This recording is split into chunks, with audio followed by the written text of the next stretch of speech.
Welcome, everyone, to the Girlfriend Book Club's monthly discussion. I'm Shelley Emling, the editor of the Girlfriend newsletter. I'm also the moderator of the Girlfriend Book Club, which now has about 66,000 members. So I'm so happy to be here tonight. So, after an arduous voting process, you all chose Tom Lake as your book club pick for November. And I'm so pleased that tonight we're welcoming the author of that book, Ann Patchett, who I have to say is probably one of the most famous and popular authors we've ever hosted on the Girlfriend Book Club. So I'm so pleased to welcome her tonight. So welcome, Ann. Hey, hi, thank you. As I said, we're so happy to have you tonight, Ann. So Tom Lake, I as I always say, the 66,000 members of the Girlfriend Book Club, they never disappoint me. They vote over like a 3-day period, and whenever they pick a book, I always think, "Oh, am I gonna like this book?" Whatever. And they've never disappointed me, and this was the same thing. I mean, it was one of my favorite books of the last couple years for sure. Thank So, you. And I just want to know what your other picks have been. Tell me the last couple. oh gosh, we've had everybody from Kristen Hanna to Delia Owens to Leanne Moriarty to Robert Dugani. You know, every book that they've picked, I've loved. I've never. Well, that's great. It's fantastic. So when I read this, I loved it as well. Tom Lake. So I just wanted to say, what was the inspiration behind Tom Lake? How did you come up with the idea for this book? I started thinking about this book while I was writing The Dutch House. So it was really a long time ago. And I thought I wanted to write a book about a woman whose life had been shaped by the fact that she had played Emily in Our Town. And Our Town is just a hugely important play to me. I think I read it when I was 14, and I've read it every year since, and some years more than once. And I'm going to be 60 in about 20 minutes. So it's really informed my whole life. So I was thinking, well, what if just that? Just what if somebody had played Emily in Our Town? And then I went back and was writing The Dutch House. And when I was on tour for The Dutch House, I was in Peterborough, New Hampshire, which is where the McDowell colony is, which is where Thornton Wilder wrote a lot of Our Town. And I was with my friend Katrina Kennison, and she said, "What are you going to be writing about next?" And I said, "I have this idea. I want to write about Our Town and somebody who played Emily in Our Town." And we were in the woods, and Katrina's eyes just welled up with tears. And she said, all I ever wanted was to be Emily in Our Town. And she had grown up in Peterborough, New Hampshire. And we got into this whole conversation. She had fallen in love with the boy who played George, and she didn't get to be Emily, but she was Rebecca and all. And I was like, oh, I know what this book is about. And that's how it started. So I'm guessing you've seen productions of Our Town many, many times. Do you have a favorite Emily? You know what? You're guessing incorrectly. Oh, I have never seen a live production of Our Town. oh, okay. I mean, I've seen it on YouTube, Yeah. um, but it's really strange. I live in Nashville, and when I go to New York, I've never been in New York when there was a production of Our Town being staged. In fact, there was a piece in the Times last week that there was a new production of Our Town that was just beginning to be put together Really? for Broadway, and I was like, this time I'm gonna be there. Because it said in the press release, "Oh, and Ann Patchett has recently written a novel about it," and I was like, "Free tickets, they've gotta give me free tickets Yeah. now." Oh, they will. But so you haven't seen it, but I mean, what was it about Our Town that it just strikes you? Obviously, you have a strong opinion about it. You love it. I mean, why incorporate that into this novel? It's funny because I didn't incorporate it. That's where the novel started. That's where it all begins. And it has meant different things to me at different times in my life. I keep thinking the only character that I could play at this point in my life is the stage manager. I'm too old for everything else. But it's informed me a lot as a writer, just to remember to write simply and clearly and Mhm. beautifully, but also in my life, that life is comprised of small and maybe seemingly unimportant moments, but that's everything. And you realize at the end of your life that all those little moments were everything. Right. And so it just brings me back and brings me back. And one of the things that I've loved about this book and being out on tour and talking to people, how many people say, I went back and read Our Town again, or I read Our Town for the first time. And or I always thought that Our Town was hokey, but now I read it again and I get it this time and I can see how beautiful it is. And Mm. I think because I'm a bookseller, I'm always trying to recommend the books that I love to people. And it thrills me to think that people are reading Our Town because of this. So I always ask authors this, was there a particular, character or scene or chapter that was especially challenging for you over the other ones? Was there a character that you found more difficult than the other ones to write about? Um, I'm just curious. Huh. This was a fairly straightforward book to write. I'm I guess that the part that was probably the hardest was the part from when Emily ruptures her Achilles tendon Mm, to when she leaves Tom Lake, because it's just what's hard is logistics. When you have to move a character through a lot of action. So, okay, she's got to go to the hospital and then she's got to come home and then Duke is there, but there's something wrong. But no, then she sees the play. How is she going to? She's going to see the play once, but then she's got to go back to the theater and see it again. It really did feel like, okay, you have a giant cast on your foot and you've right. got to get around, navigate through all of these things. That's always the hard part to write. In opera, um, you have arias, Mm, and then the pieces in between the arias, it's called recitative, which mm, is just basically when the characters are sort of sing talking to each other, and it feels stilted, and then you get to the aria and you think, "Oh, that's so beautiful." So, it is the same is true in a novel. When there's a scene, it can be so right. beautiful and effortless, but the hard part is kind of the little junky stuff Yeah. that you need to that's the connective tissue. So I saw another interview that you did, where you called Our Town deceptively simple. So I'm wondering what you think, what was deceptive about it? Well, it's a book about a boy and a girl who live next door to each other, and they fall in love, and they're friends, and then they fall in love, and then they get married, and then the girl dies, and it's like, "Oh, well, all right, that's pretty small, that's pretty regular. Why is that special?" And Mm, it's special because of Wilder's writing and right. the fact that what he captures is that this is life. This is absolutely everything we have. And so, okay, so take Anna Karenina, right?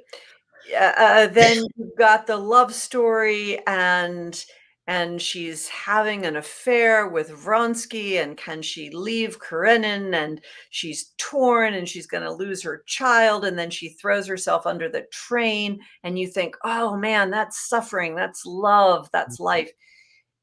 And then you have Our Town, and it's just a couple of kids who are neighbors, and one of them dies, but hey, somebody is always that's all we do, we die, we all die.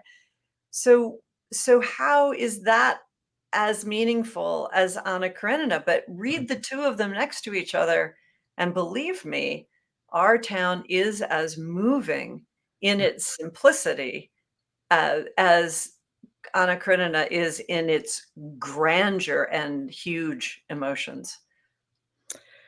So there's a lot of talk about love in this book and about being in love when you're in your 20s, your early 20s, and being in love when you're 50, was it 57? I think Laura Yeah. was.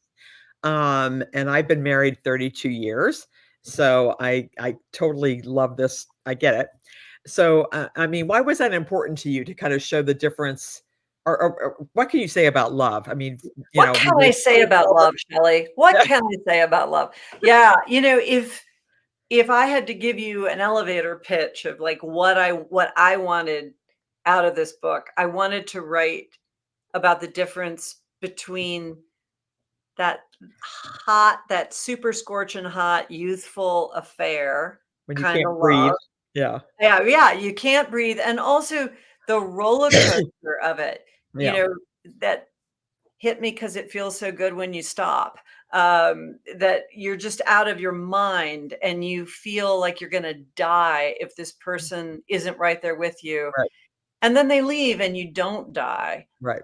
Um, and and that the on again, off again nature of that kind of love creates a chemical sensation in you, like a roller coaster ride. It's the thrill, it's the drop, it's the swing.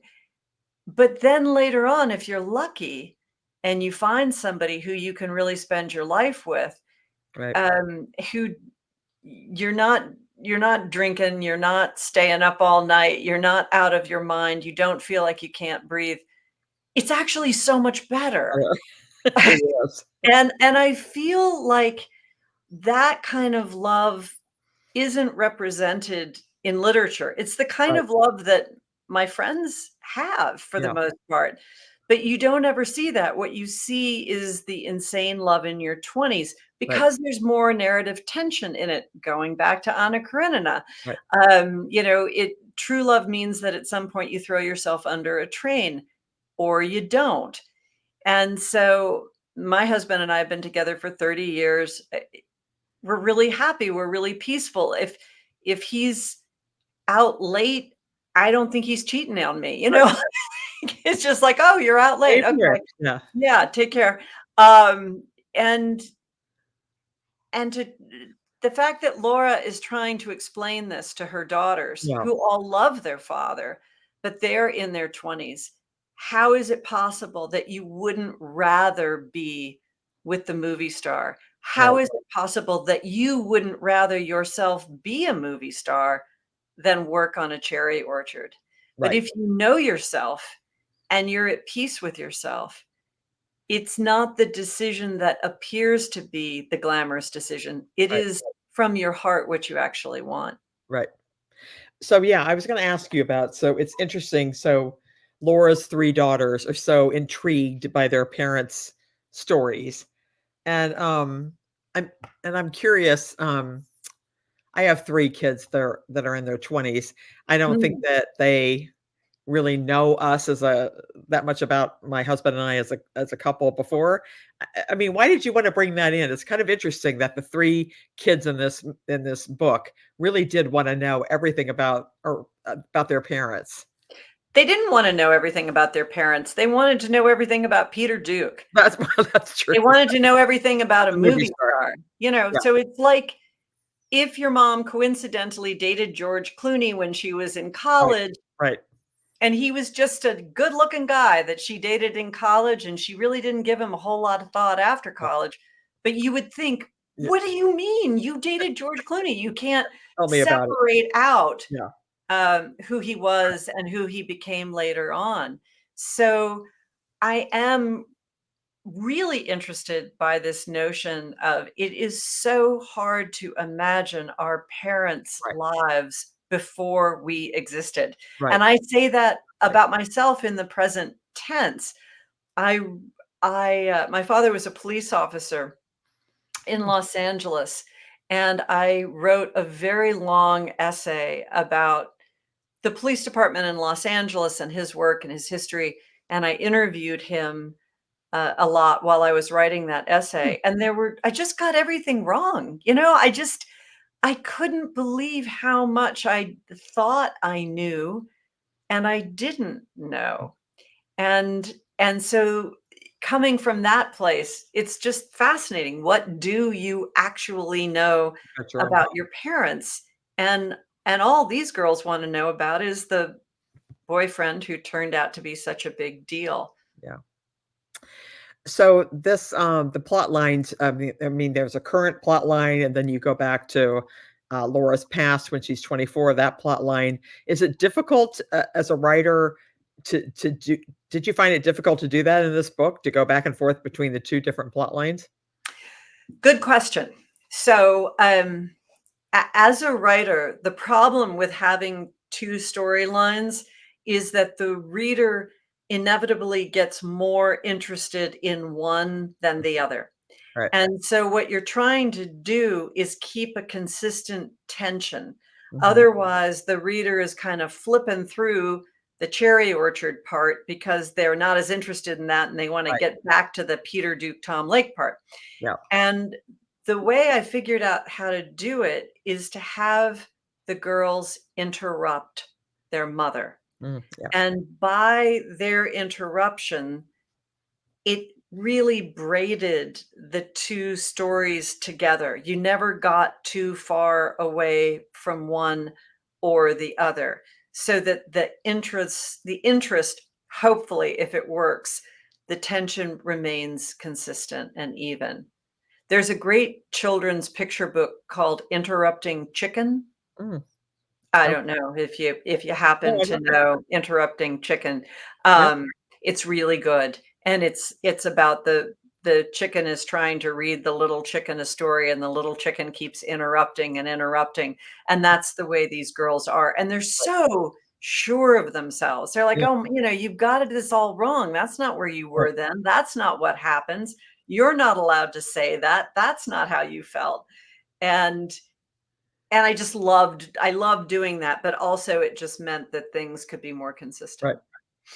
So I know, obviously, this book is set during the pandemic. I mean, did you do that on purpose? Was that how did that impact the way you wrote the book? So, like I said, I started thinking about this book when I was writing The Dutch House, which was well before the pandemic. Then I wrote These Precious Days. Like I slipped another book in there Yeah, before I then got to once again. there you are. There you are. Before I got to this, so no, I mean, I grew up in Tennessee, and I understand that the reason that kids have summer break from school is not so they can go to camp or Europe or study French. Mhm. It's because they are supposed to come home and work on the farm. Right. Children are farm hands first and foremost, and you have to have your laborers available to you during the harvesting season. So when I imagined this book, I always imagined the three daughters coming home to work for Mhm. the summer Yeah. because that's what farm girls do. They come home and work for the summer. That's what's expected. Then the pandemic happened, Mm. and I thought, oh, good, I can use this. Yeah. It's Exactly. like, Yeah. okay, now they're home and they gotta work, but they can't leave. Right. And it just sort of cranked up the intensity, but it didn't change the story that I always meant to write. Mm. So what's your writing routine like? I always ask authors this. I mean, do you make sure you sit down in the morning and write for 6 hours a day or 8 hours a day, or do you what's your routine like? I No, don't have a no, not at routine. all. I don't have a routine. I do my best. That's what I do. I do Yeah. my best. And when I come up short, I forgive myself, which I think is actually the most important thing I will say during this book club. So let me repeat myself. Friends, forgive yourself. Yeah. If you think you're going to write and you don't write, you didn't write. And tomorrow you probably will. Don't beat yourself up about it. It is a complete waste of time. So I do when I'm writing, and I'm like right now, I'm not writing. I go through long phases where I'm thinking about a book, but I'm not writing a book. Mm. When I'm writing at the beginning, I write for 20 minutes a day. At the end, maybe I'm there for 8 hours a day. It varies Wow. wildly depending on where I am in the story.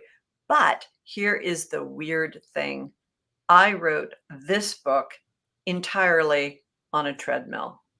Really? I read Really. that you have a treadmill, I got a Exactly. treadmill Yeah, desk.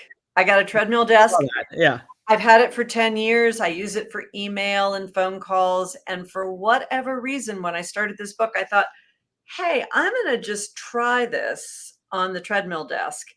And I ended up writing the whole book while walking. Wow. And and I was so happy. I was so incredibly happy. And I'm not getting exercise per se. Yeah. It's not like my heart rate is up. I'm going slow, but I don't like a standing desk. I get very Mm. squirmy and achy. Yeah. But I loved writing on the treadmill desk. My concentration was great. I looked forward to getting on that thing every day. And I think that I must have been releasing endorphins or something because I was way more cheerful and alert while I was writing this book than I have been with other books. Okay, so everybody, a lesson to you, get a treadmill. Get a treadmill desk, right? I'm gonna become the spokesperson for Nordic You track. are. Yeah, So I'm curious, so the much of the book is set in Michigan, obviously. yeah. What's your connection or love for Michigan? Where does that come from? It comes originally from Petoskey, Michigan, and a bookstore called McLean and Aiken, which Mm. is owned by the Norcross family. And I went there when I was on book tour for Bel Canto in 2001, Oh, wow. and I fell in love both with Petoskey, Michigan, and with the Norcross family. And went there visiting, vacationing. Then I became friends with a young couple in Traverse City years later Mm. named Ben and Erin Whiting. And Erin Whiting went to Interlochen, which is the famous performing arts school in Michigan. And she grew up on a cherry farm. And then after college, she started a professional theater company. Mm. And so I was like, okay, great. This is everything I need. Originally, I was going to set the book in New Hampshire, Really? but I just kept being drawn to Michigan, my love for Michigan, cherries, that whole area. And then I also had errands, so I could call her and say, "What kind of trees? When do they harvest? What's the difference between sweet cherries and tart cherries? How are they?" You do ones by hand, you shake one. And but also at the same time, I'm like, okay, 1988. What are the other plays that they're doing at this theater company? And she would send me a list of plays. These are the musicals they would do on the main stage. I never knew, for example, that you rehearse, and then once your play opens, you immediately start rehearsing Mm. a different play during the day. So she sent me a list of plays. One of them was Fool for Love, Mm. Sam Shepard. And I Yeah, thought, what could be more traumatic right. than being in rehearsal all day for Fool for Love, Yeah, which is such a sexy adult right. physical part, and then at night you put your pinafore back on and you're Emily again. I mean, like, your head would explode. Uh, Yeah, and right, then, the girlfriend is over there doing cabaret. right. I had no idea that that's the way summer stock worked, but she just laid it all out for me. Yeah. So, so everybody wants to know, what are you working on now? Are you working on any I think you just said you're taking a break, but are Well, you no, I'm not taking a break. No, no? I'm not taking No? a Oh, break. okay. I'm on book tour. Yeah. Um, the thing I'm writing right now is my name. Every night in Every people's books. Every okay. night in a city near you, I Yeah. am writing my name, Ann Patchett. Oh my gosh, I am so good at it, you wouldn't believe it. This book came out on August 1st. Book tour is finished on December 12th, Oh gosh. And then you could take a and break. I am I hope all so. over the place. And it's been a lot of fun. The response has been really so warm and loving for this book. It's been great. But while I'm doing that, I am thinking about a book Something. in the Yeah. same way that I thought about Tom Lake for such a long time. I've got a book that I'm thinking about, but I'm not writing it. So, so many members of the Girlfriend Book Club have commented about how they're listening to Meryl Streep read the audiobook of this. Right? How did that come about, and is that the most thrilling thing ever? Yeah. So I will say, Tom Hanks recorded the audio for The Dutch House, my Right. last novel. Yes. Mhm. which was fantastic. And that certainly empowered me to ask Meryl Streep because I asked Tom and he was like, "Yeah, sure, that sounds like fun. Sure, why not?" So I was like, "Okay, if I can ask Tom Hanks, I guess I can ask Meryl Streep." Oh There gosh. was a period that lasted, I kid you not, like 7 hours 15 years ago, where it looked like Meryl Streep might play Roxanne Koss in the movie of Bel Canto, and Oh. I met her. We had lunch. It didn't work out, much to my heartbreak, and yet it was kind of a big deal. I Yeah. I certainly didn't stay in touch with her, but we we had a very serious Yeah. conversation.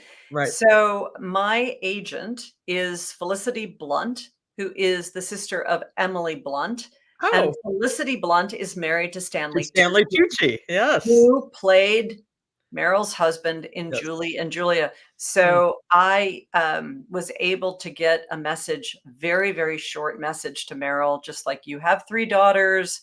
Yeah. This is Oh, what yeah, the book that's is right. about in 3 sentences.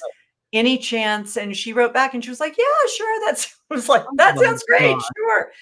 And the most amazing thing is I was in the studio when she was recording it, and I got to sit there on a couch and listen to her, and How great is that?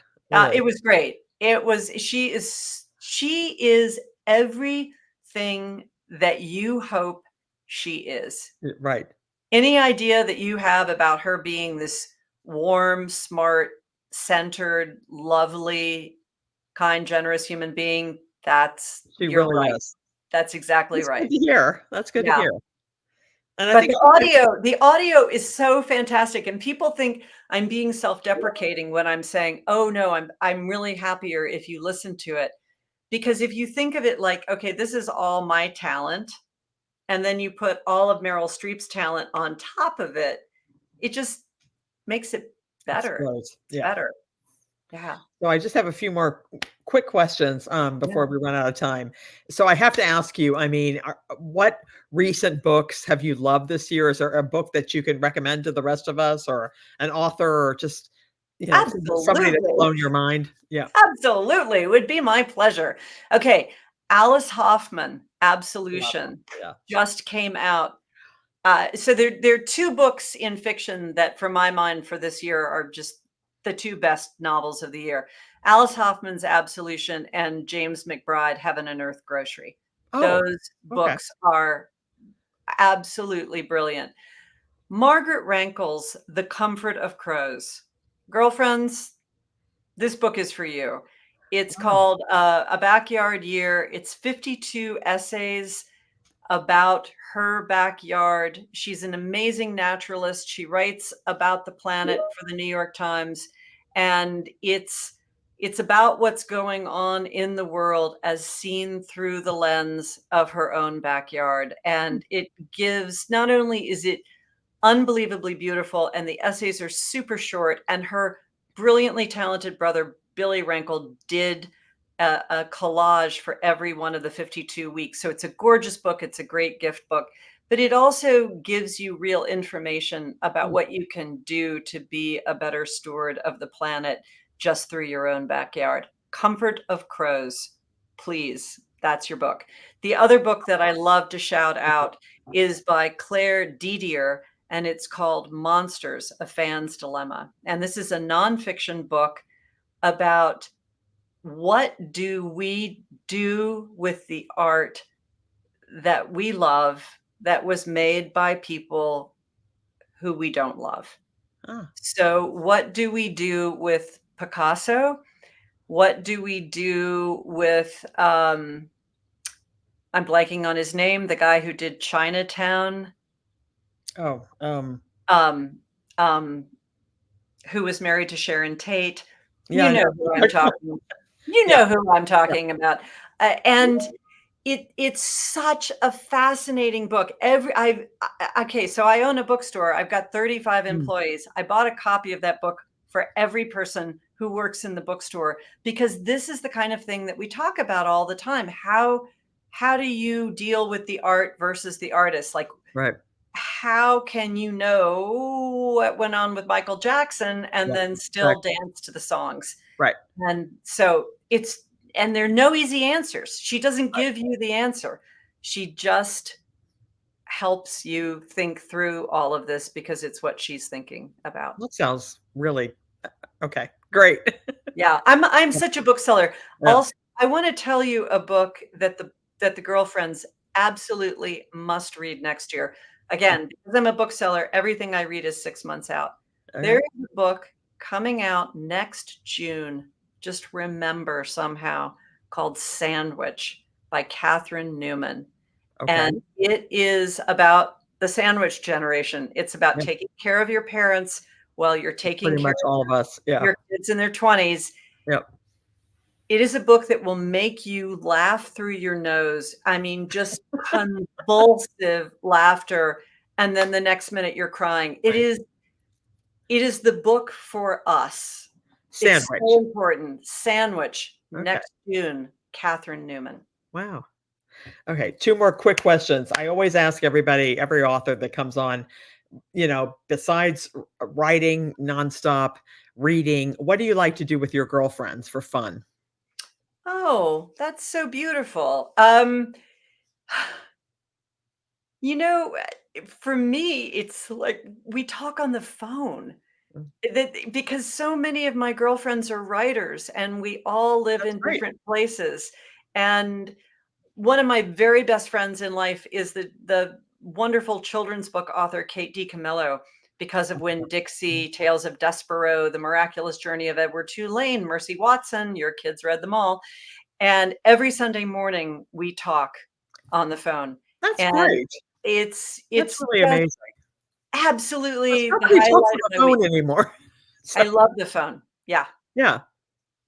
And then finally, I just have to ask you, I know, and maybe I shouldn't say this, but I know you're celebrating a milestone birthday coming up in December. I'm gonna be 60. I think I just said it, yeah. Okay, so how do you feel about that? Are you doing anything big to celebrate or what?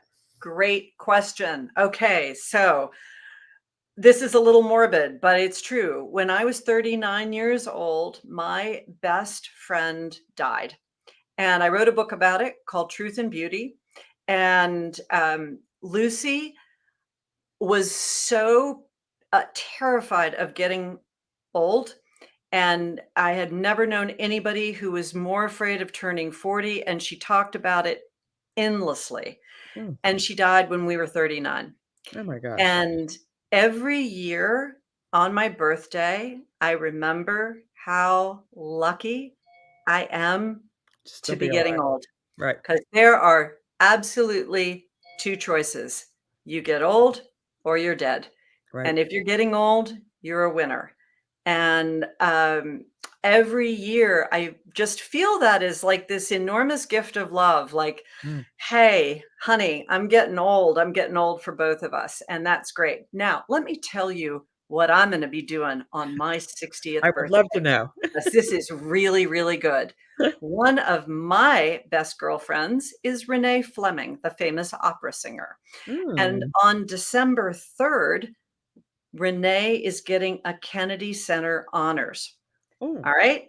On December 2nd, the night before my 60th birthday, there is a celebration at the State Department.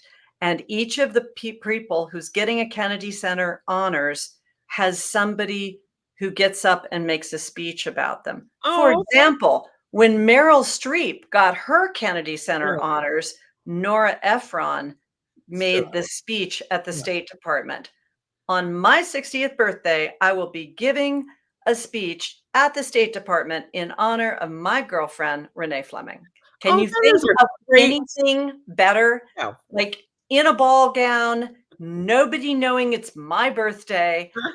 I Oh, am so excited. that is a wonderful story. That Yeah, is great. I'm so glad you have such good girlfriends. That's I so have the best important. girlfriends, and I am a really good girlfriend, and I That's love my girlfriends. Oh, that's amazing. Okay.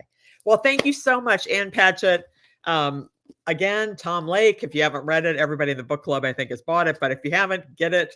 Also, a friend of mine, as I told you, told me to read These Precious Days, especially the Snoopy article, the Snoopy chapter.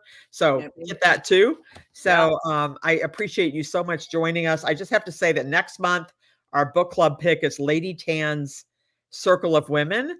And Lisa C is joining us on December the 19th at 7:30 p.m. So that beautiful. will be very exciting. And please stay on the book club site right now because I'll be posting some conversation starters about Tom Lake. So thank you, Anne. It has been just an amazing honor and privilege to speak to you this evening. I have absolutely loved it, and I'm gonna make one shameless plug, which Oh, is if sure. you want signed copies, go to the Parnassus Book website, and I will sign a copy and mail it to you. Oh, that's so great. Yeah. Okay, everybody do that. So anyway, all right. Thank you Thank you, so Anne. Thank much. you so much. Appreciate it so much.